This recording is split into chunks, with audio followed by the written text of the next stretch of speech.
Bismillahirrahmanirrahim. Assalamualaikum warahmatullahi wabarakatuh. Alhamdulillahirrahmanirrahim. Wa bihi nasta'inu ala umuri dunya wa din wa ala alihi washabihi ajmain. Alhamdulillah, pada kesempatan kali ini kita diberi kesehatan untuk bisa mempresentasikan hasil dari laporan yang telah kami buat. Kami ucapkan terima kasih kepada Ibu Lani Mulki SSI APTMSI dan Ibu Sri Penny Fitrianingsi SSI APTMSI yang telah memberikan kesempatan kepada kami. Dan juga kepada Teh Adela Nur Syabani S.Farm yang telah membantu dan membimbing kami selama proses praktikum farmakologi dan toksikologi 2 ini.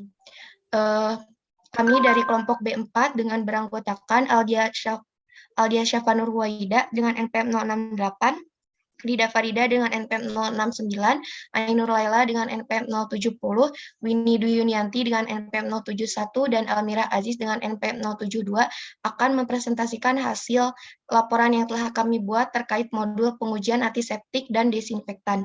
Nah, untuk antiseptik dan desinfektan ini merupakan bahan atau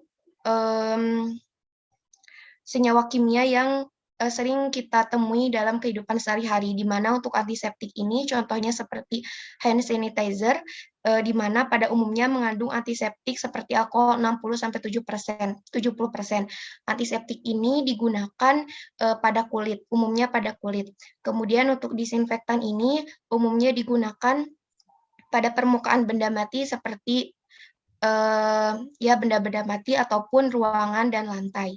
Pada praktikum modul ini kita akan lebih mengetahui perbedaan dari antiseptik dan disinfektan ini. Selanjutnya akan dijelaskan oleh Winnie Duyunianti. Kepadanya dipersilakan. Next.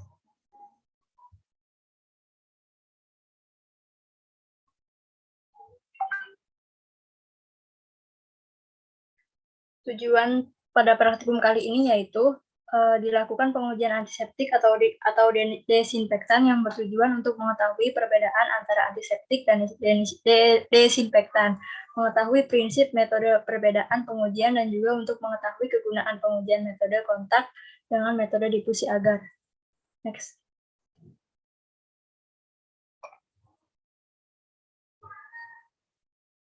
Antiseptik adalah desinfektan yang non-toksik karena digunakan untuk kulit, mukosa, atau jaringan hidup lainnya. Antiseptik memiliki beberapa persyaratan, antara lain memiliki spektrum yang luas, tidak merangsang kulit maupun mukosa, toksisitas atau daya absorpsinya melalui kulit dan mukosa rendah, efek kerjanya juga cepat dan bertahan lama. Salah satu contoh dari antiseptik adalah alkohol, di mana alkohol memiliki kemampuan aktivitas bakterisida yang baik terhadap bakteri gram positif dan bakteri gram negatif, termasuk juga MRSA. Desinfektan adalah zat yang digunakan untuk mengontrol, mencegah, atau menghancurkan mikroorganisme berbahaya seperti bakteri, virus, atau jamur pada benda mati dan permukaan benda. Jenis antiseptik dan desinfektan bermacam-macam. Dikatakan Lachenmayer, golongan aldehid, formaldehid, glutaral, golongan gluanid, yaitu chlorhexidin, polyhexamethylene guanin, cetrimid, golongan senyawa benzalkonium, etilen, oksida, halogen, iodoposfor. Next.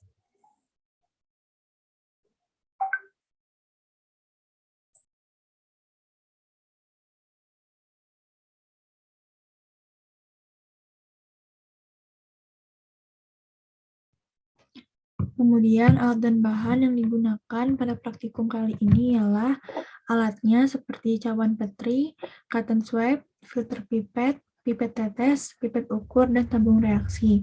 Lalu bahan yang digunakan yaitu aquades steril, nutrien agar, sampel 1, sampel 2, dan sampel 3. Next. Kemudian prosedur kerja pada percobaan kali ini. Di hari sebelum praktikum, alat dan bahan disterilisasi serta membuat suspensi bakteri S. aureus. Kemudian pada hari praktikum, yang pertama-tama alat dan bahan disiapkan dan dibatasi oleh 2 api Bunsen. Lalu 6 tabung reaksi dan 6 cawan Petri diberi label T15, T30, T45, T60, T75, dan T90 untuk sampel 1. Dan lakukan hal yang sama untuk sampel 2 dan sampel 3. Kemudian, media nutrien agar 15 ml dimasukkan ke dalam masing-masing cawan Petri dan dibiarkan memadat pada suhu ruangan. Lalu sampel 1, 2, dan 3 sebanyak 1 ml dimasukkan ke dalam tiap tabung reaksi sesuai keterangan nama sampel yang telah ditandai sebelumnya.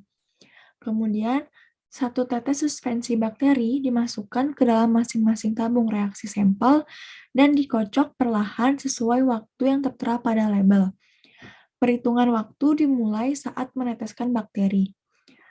Lalu campuran diambil menggunakan cotton swab dan dioleskan ke media agar padat sesuai keterangan nama sampel dan waktu pengujian yang tertera pada label. Lalu semua cawan Petri dipra-inkubasi selama 60 menit pada suhu kamar dan tetap diletakkan pada area aseptis. Kemudian semua cawan Petri diinkubasi pada suhu 37 derajat Celcius selama 18-24 jam. Lalu diamati ada atau tidaknya pertumbuhan bakteri pada cawan Petri dan waktu yang dibutuhkan bahan uji untuk menghambat pertumbuhan bakteri ditentukan dan dibandingkan dengan standar.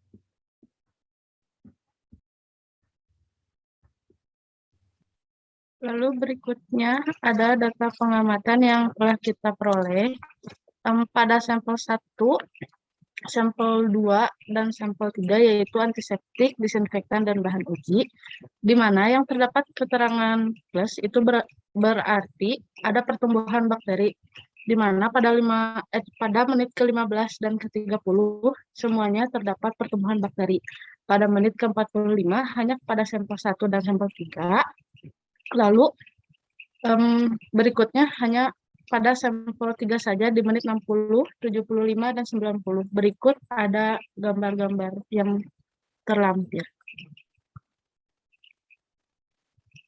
Seperti yang dapat dilihat, bercak-bercak putih tersebut merupakan adanya pertumbuhan bakteri.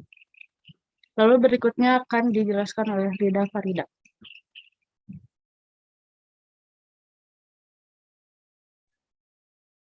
Baik, terima kasih.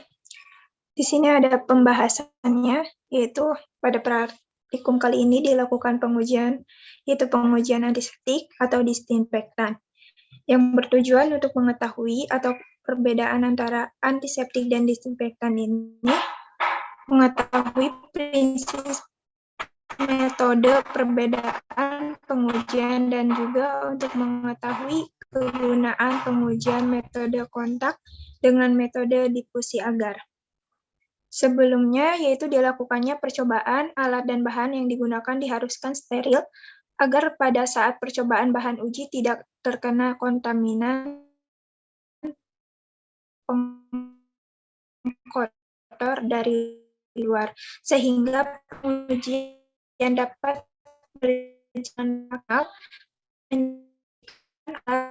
Bahan steril, maka dilakukan sterilisasi panas lembab dengan alat autoclave yang bersuhu 100 alat kaca dan alat yang tahan panas, di mana sterilisasi adalah proses.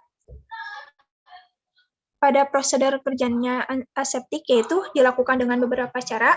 Yang pertama yaitu sanitasi alkohol pada meja tempat melakukan penamaan mikroba menggunakan alkohol 70%, penggunaan alkohol pada konsentrasi 70% lebih efektif digunakan karena tidak membunuh semua mikroorganisme, tidak langsung mendenaturasi bakteri, tetapi hanya mengurangi mikroorganisme sampai tingkat level tertentu. Kedua, yaitu pekerjaan dilakukan di antara dua nyala api bunsen dengan jarak 20 cm untuk meminimalkan kontaminasi serta melindungi praktikan dari mikroorganisme patogen maupun non-patogen.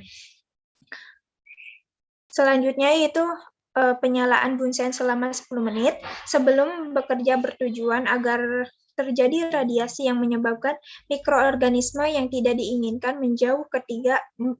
Ketiga yaitu mempelabir alat-alat yang digunakan untuk menjaga kesterilan atau menghindari kontaminan mikroorganisme yang lain. Maka media yang digunakan pada percobaan kali ini yaitu adalah media agar. Karena media nutrien agar ini merupakan media umum yang berfungsi untuk membiarkan berbagai macam mikroorganisme serta kultur bakteri, yaitu kandungan ekstrak daging dan pepton pada nutrien agar merupakan sumber nutrisi berupa protein, nitrogen, yang sangat dibutuhkan oleh mikroorganisme untuk tumbuh berkembang, yaitu kandungan NaCl dalam Na berfungsi untuk menyeimbangkan tekanan osmotik sel bakteri yang akan ditumbuhkan tidak mati. Next.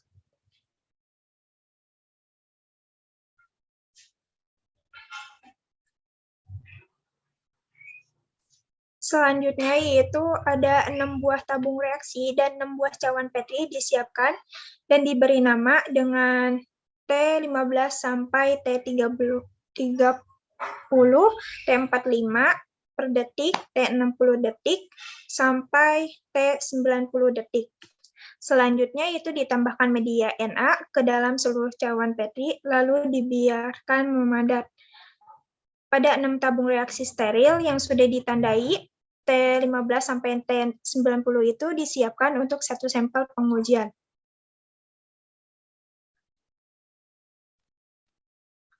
Bakteri ini merupakan kelompok gram negatif yang bersifat fakulatif aerob atau anaerob E. coli, termasuk ke dalam bakteri heterotop yang memperoleh makanan berupa zat organik dari lingkungan, karena tidak dapat menyusun sendiri zat organik yang dibutuhkannya. Kemudian, masing-masing campuran sampel ini tuh bakteri digoreskan pada cawan Petri sesuai tanda, lalu di pra-inkubasi selama 60 menit pada suhu kamar. Kemudian sampel yang diinkubasi pada inkubator pada suhu 370 derajat Celcius selama 18-24 jam. Hal ini dilakukan karena suhu tersebut merupakan suhu optimal untuk pertumbuhan bakteri.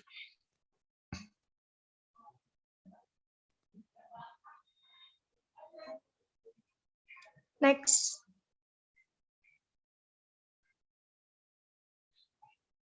Dari data pengamatan yang diperoleh pada sampel 1 yang bersih antiseptik ini, tidak ditumbuhan bakteri pada cawan Petri.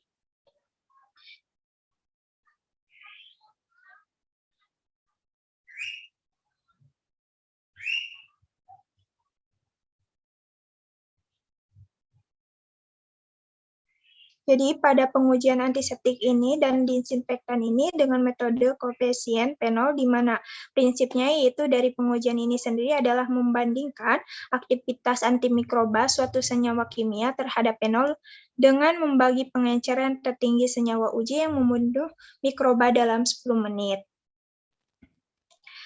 Jadi disinfektan yang ideal yaitu memiliki aktivitas antimikroba pada konsentrasi yang rendah yang sudah mempunyai spektrum yang luas. Efek memakai berlebihan disinfektan ke dalam tubuh yaitu bisa merusak jaringan dan dapat menimbulkan kanker dalam jangka panjang karena efek toksik yang disebabkan oleh base klorin. Next.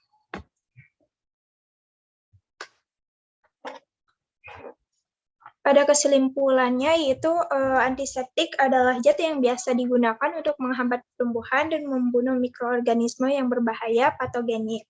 Desinfektan adalah zat untuk membunuh mikroorganisme yang terdapat pada benda yang tidak bernyawa. Perbedaan pada prinsip antara metode kontak dan koefisien penol yaitu jika metode kontak tujuannya untuk melihat potensi antiseptik dari sediaan yang akan dilakukan pengujian, melihat waktu kontak pertumbuhan bakteri, sementara metode koefisien penol membandingkan aktivitas antimikroba suatu senyawa kimia terhadap penol. Maka penggunaan metode kontak dalam percobaan kali ini adalah memodifikasi dari koefisien penol yang dapat menghambat mikroba dibandingkan dengan bahan standar. Sementara metode koefisien penol membagi pengenceran tertinggi senyawa uji yang membunuh mikroba dalam 10 menit. Terima kasih. Berikut sumber-sumber yang kami gunakan dalam laporan yang telah kami buat.